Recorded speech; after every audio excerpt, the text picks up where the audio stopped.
குரங்கின் தீர்ப்பு. ஒரு நாள் ரெண்டு பூனைங்க ஒரு ரொட்டி துண்ட பார்த்தது. ஒரு பூனை அந்த ரொட்டி துண்ட எடுத்தது. இன்னொரு பூனை அந்த பூனை கிட்ட இருந்து அதை பிடுங்க பார்த்தது. முதல் பூனை, இத நான் தான் முதல்ல பார்த்தேன், இது என்னுடையது அப்படின்னு சொல்லுச்சு. ரெண்டாவது பூனை, இத நான் தான் முதல்ல எடுத்தேன், இது என்னோடது அப்படின்னு சொல்லுச்சு. அப்போ அந்த வழியில போன ஒரு குரங்கு கிட்ட ரெண்டு பூனைங்களும் போய் பிரச்சனையை எடுத்து சொல்லி அதுக்கு தீர்வு சொல்லணும்னு கேட்டுக்குச்சு. குரங்கும் சம்மதிச்சுது.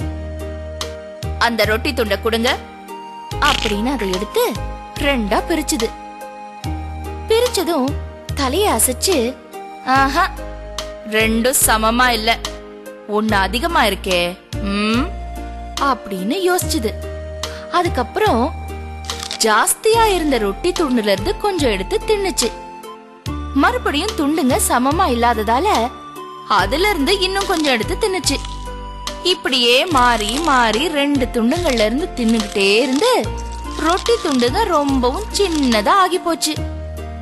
இவ்வளவு சின்ன துண்டுங்களை உங்களுக்கு கொடுக்க எனக்கு மனசு வரல அப்படின்னு சொல்லி மிஞ்சி இருந்ததையும் தின்னுட்டு போயிடுச்சு. இப்பதான் அந்த பூனைங்களுக்கு புரிஞ்சுது, மூணாவதா ஒருவரை எந்த பிரச்சனையிலையும் சேர்த்துக்கவே கூடாதுன்னு.